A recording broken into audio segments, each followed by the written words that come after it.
So in real life, whenever we're performing a computation, often we mean to implement it as a computer program.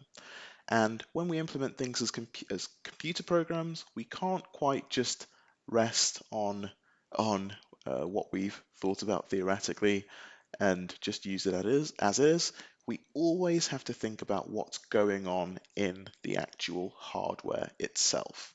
So I'm just going to briefly talk to you about how, loosely speaking, computers actually implement recursive function calls. Okay, and the way it does this is by essentially talking about one. So we're going to talk about the first thing, we're talking about the implementation in heart, the implementation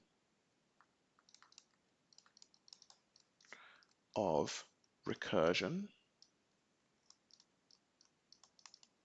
right? We're not going to, of course, talk about, transistors or anything like this. We're just going to talk about the model that computers use to talk about recursion. And it all boils down to this object called a stack frame. And what is a stack frame? A stack frame represents a function call. So it represents a function call. And a stack frame appears in main memory. So we're going to draw out just a kind of a very bad model, a very bad model of main memory. And you might be familiar with the idea, that memory is broken down into various regions. And loosely speaking, the first area up here is going to contain, let's use Fuchsia, it's going to contain code.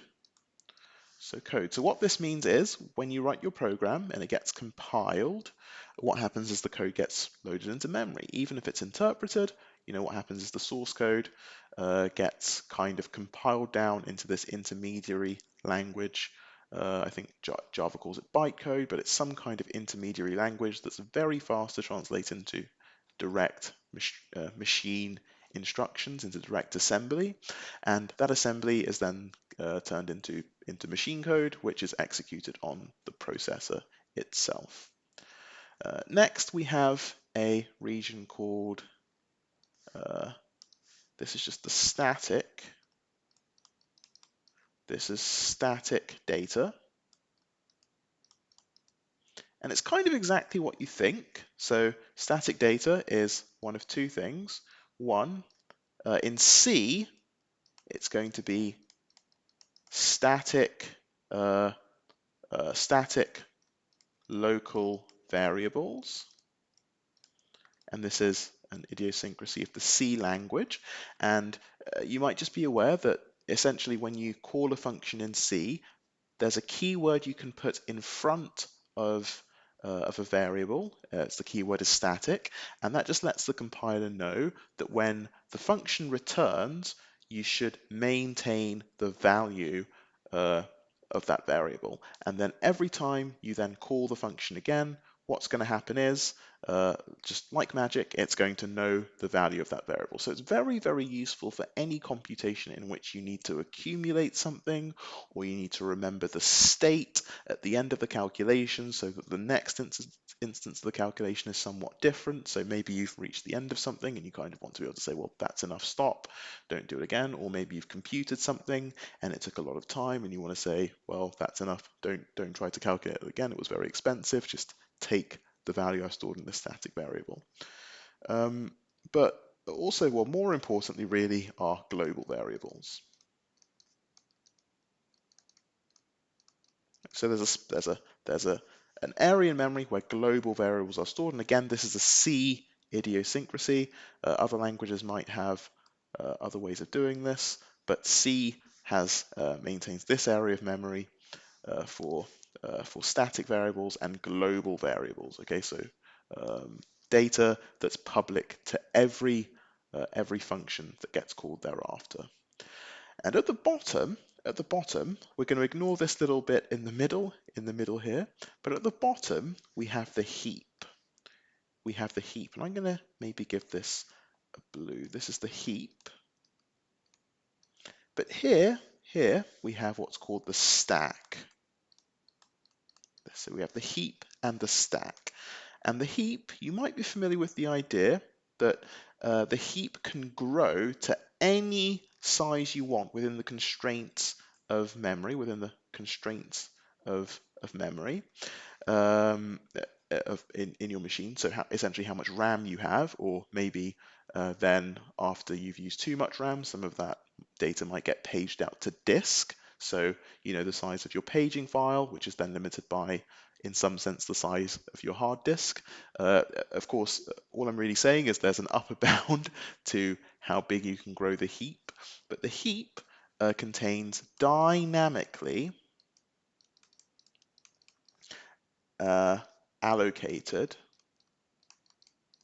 data. And this is, of course, as opposed to not statically allocated. So not static. And I want to stress this static here is not the same as this static here. By static here, what I really mean is another word people use in modern parlance is they say automatic. So maybe I should have just used the word automatic here. But when we're talking about allocation of data, if data is statically allocated, what that means is it can't change at runtime. Okay, so once you've allocated it, that piece of memory is kind of there, and it's an integer, and until the stack frame pops, you're kind of stuck with it, right? Or if it's global, even worse, it's stored in static data, and it's a global variable. This is also called static data. It's kind of like, well, tough luck if you've assigned 10 gigs worth of worth of integers and you only have 16 gigs worth of RAM. It's kind of like tough luck. You've kind of used up all of that data, or you've kind of used up all that data for the rest of the execution time of the program. Now I'm just going to draw something in here. I'm going to draw something in here. Here, just to explain what the stack is. Here, this is the top of the stack. This is the top of the stack, the top of the stack. What do I mean by that? Well, every time you call a function, you push what's called a stack frame. That's what we were talking about up here. You push what's called a stack frame onto the stack. So the stack is really just a list, I don't want to spoil the surprise when we eventually make it onto linked lists, but it's essentially just exactly what it is, a stack, a list, a pile of these stack frames, and each of these is an individual stack frame. Stack frames. These are stack frames. And maybe I'll just say a few words. Essentially every time I call a function, and this really, I want to stress, this is any function, a stack frame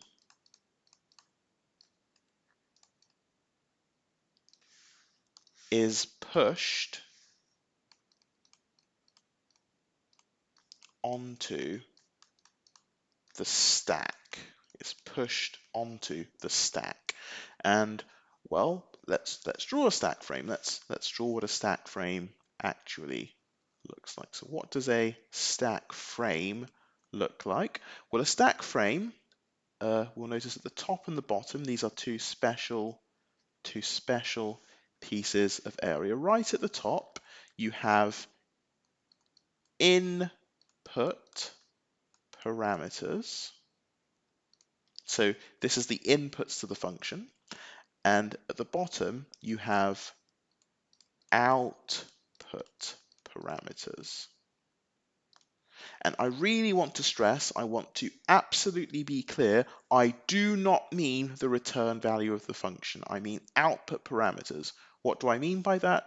What this is, I'm going to say what it is. So input parameters, these are arguments to the function. These are arguments to the function.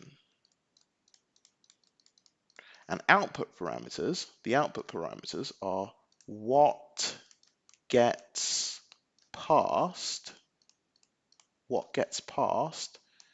to a recursive call of the function. Right?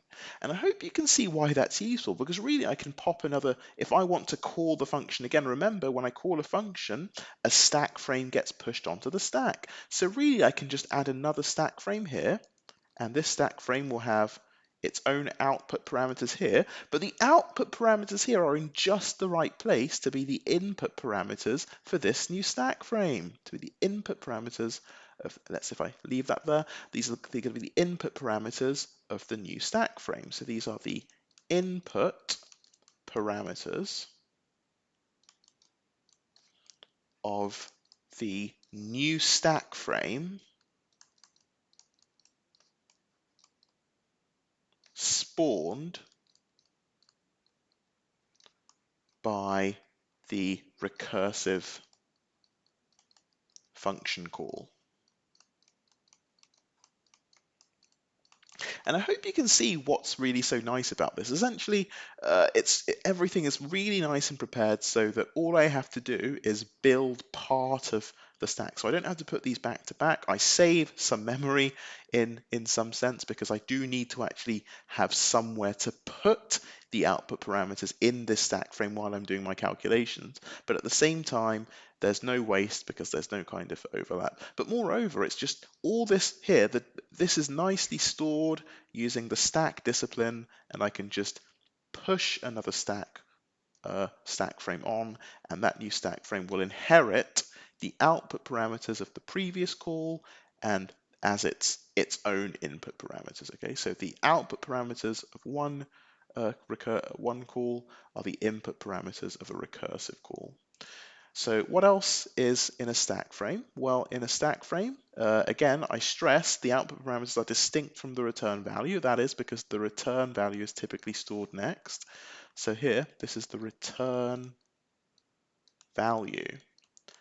Now note this is important. We want to be careful about this because the return value is kind of not known at the time uh, after you've built the output parameters. So you can think what's going to happen here. This return value isn't known. So you say, okay, I'm going to recursively call another function, and a stack frame gets pushed on, and it will have its own area for return values, but it won't know but it's going to manufacture another recursive call for a simpler version of that problem, all the way until you get down to a base case. And at that point, it will know its return value and it will pass its return value up, and that will be placed in the previous recursive call and it will pass all the way up. So now you can see that essentially growing the stack corresponds to winding, and once you hit a base case at the bottom, what happens is, if I just kind of I'll write it down in a bit, but essentially what I'm saying is once you get to the bottom, remember you've pushed a lot of stack frames on. When you return, you pop off the stack. You pop off the stack, okay?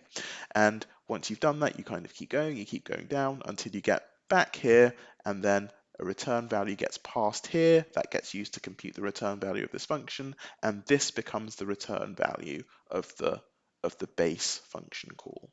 So let's just kind of say what's here. Well, essentially in the middle, we don't need to worry too much about this, but this is kind of like, temporary storage or state that's needed for the compiler. Essentially, this is just internal data. So I'm going to just call this collectively internal data. So this is data that's internal to the function. Other function calls don't need to know about it, but the compiler very well might for one reason or another. Or maybe the function is going to use it kind of a scratch area for temporary calculations. In particular, local variables get stored here. So in particular, local variables. absolutely get stored here, and that will determine the size of the internal data. Actually, by the way, in some sense, maybe you have some scratch area for something else that the compiler uses in some way or another for some optimization, but everything else is reserved for local variables. Okay, so we've said here every time I call a function, I've said what happens when I call a function, but I've not said what happens when I return from a function. Well, I alluded to it, but we say when I return from a function,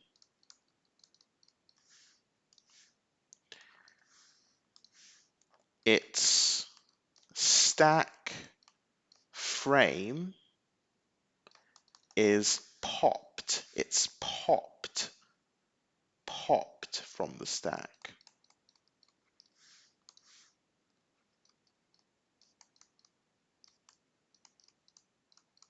Okay, and what do I kind of mean by this? Well, maybe I'm kind of saying a bit too much, or maybe you kind of do kind of have some understanding of this already. But the idea is that the stack maintains it maintains 2 pointers, but in particular what we're interested in is a stack pointer, which points to the top of the stack. So this is the SP, which is the stack pointer.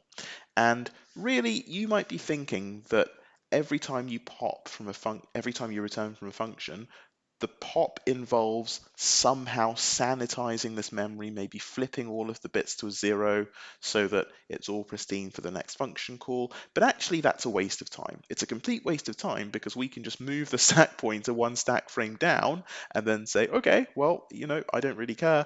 I'm just gonna the next time I want to push a stack frame on, I'm just going to start writing over the data that was already there. Now, that has downsides and upsides. The upsides are, of course, you save a lot of time that would be necessary to kind of flip all of this data. But the downside is something maybe you're familiar with in C. If you try to access a variable that you've not initialized, it's not going to be an error. You're actually going to measure something. You're actually going to get something. What you get is the interpretation of whatever was stored in memory. Okay, so it could be anything, because remember, the alignment of a new stack frame does not have to be the same as the alignment of a previous stack frame. You could be calling a completely different function. So what happens is, say you've defined an integer let's say you define two 16-bit integers in your old function, and let's say you defined an old float, a float in your new function. So you return from your old function, you push a new stack frame onto the new one. Let's say the alignment is just right, so that your 32-bit float aligns with the two 62-bit integers. I hope you can see that that's going to give you abject nonsense, because you can't just put two integers back to back and have them interpreted as a float, unless you're careful and you know exactly what you're doing and you design your computation to take advantage of this. And there are certain computations that you can do where you kind of play horrible tricks with memory like this. But essentially, in polite programming, we try to avoid these kinds of things. So essentially, what I'm going to say is, I hope you understand that one should always initialize one's variables every time one calls a function. Well, when you return, you listen. Essentially, I would say we're kind of at the point where the best thing really to do is just to kind of do a simple example just to see what we call the stack discipline kind of buys us. Okay, so again, we're going to compute f of n. So f of n is the factorial function, and we say that it returns -1. This is a sentinel value that you get if n is less than 0.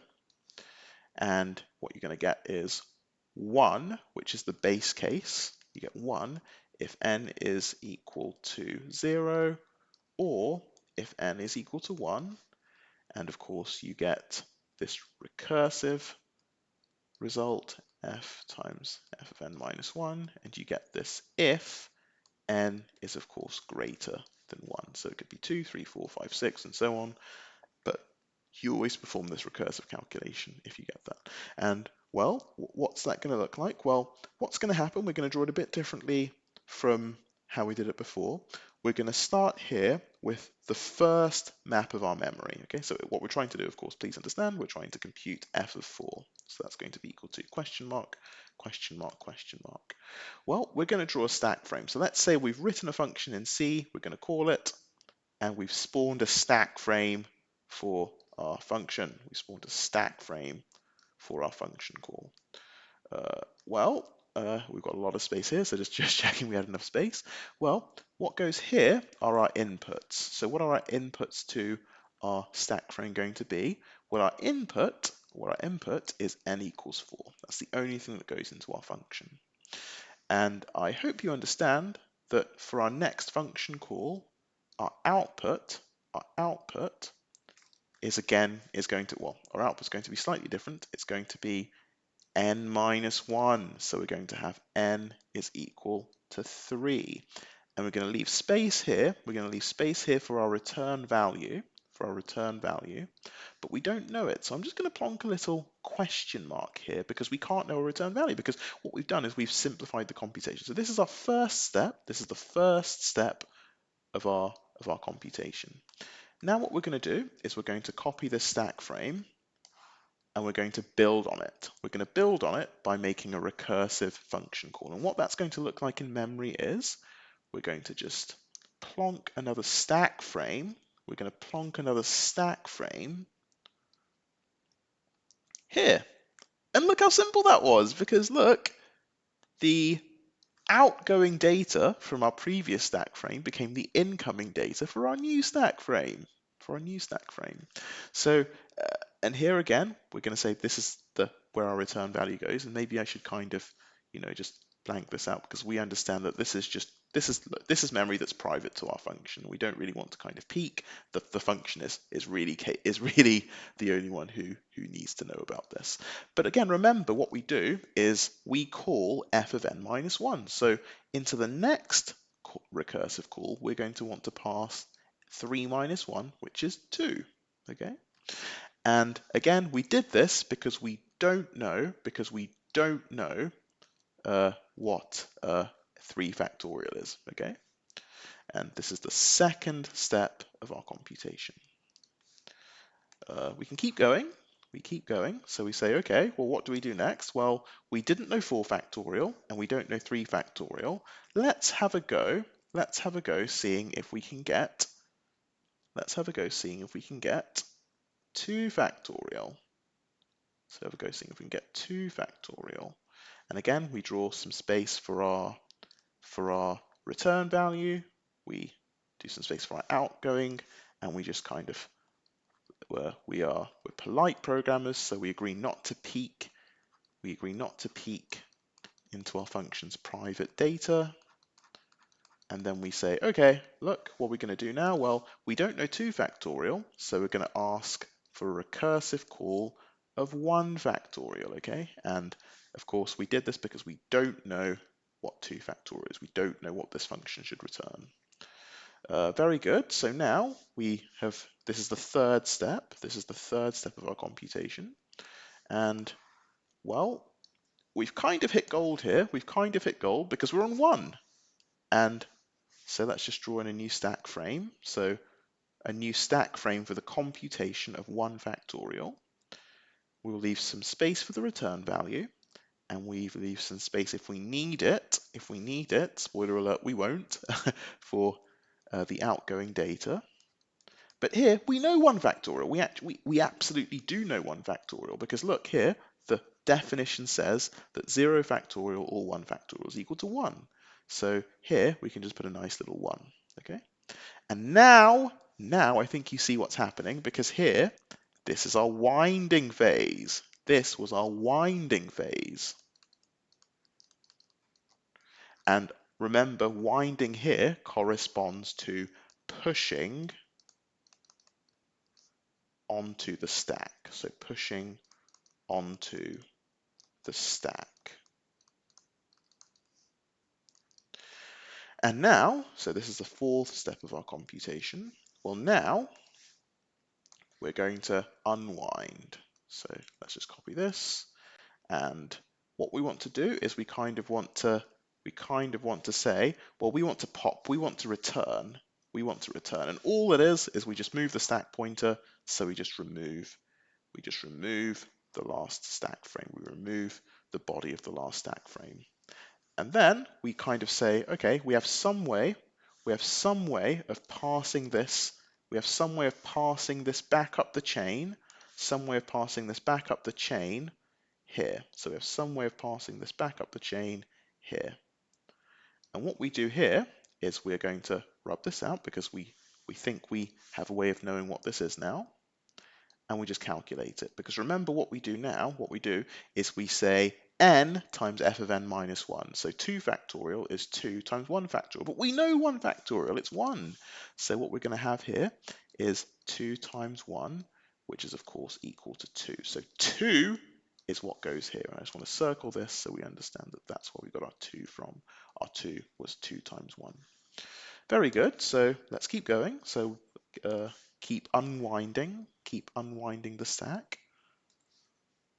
And we're going to draw another computation. So this was the 5th step of our computation, and now we're entering the 6th. We're entering the 6th step of our computation. Well, here again we've returned, so we want to pop this stack frame. We want to pop this stack frame. What are we going to have after we've done that? Well, this 2 here is the return value. We know the return value, so it's going to get passed up the chain to the calculation for 3. And if you look here, remember f of n is n times f of n minus 1. So we want 3 times f of 2. We know f of 2 because that's here. So that's 3 times 2, which is equal to 6. Okay. And that 6 is going to end up here. That 6 is going to end up here. And just to remind ourselves where that came from, let's circle that in. Let's circle that in blue. Circle that in blue. Very good. We seem to have 2 frames on the stack, so one more pop to go. One more pop to go. So let's copy that. CB. And again, we've popped, we've returned, so we're going to return from our last function call. And we're going to have a 7 here, okay?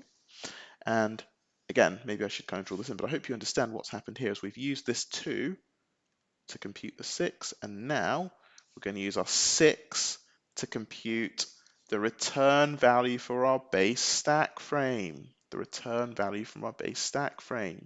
And what's going to happen now? As well, we know 3 factorial, so we're going to use that using our recursive definition. We want n times f of n minus 1, so we want 4 times f of 3. F of 3 is 6, so 4 times 6 is 24. And we just put that up here, we get 24. And just to remind ourselves where we came from, let's pick another color. How about green? So we're going to say this green is our 24.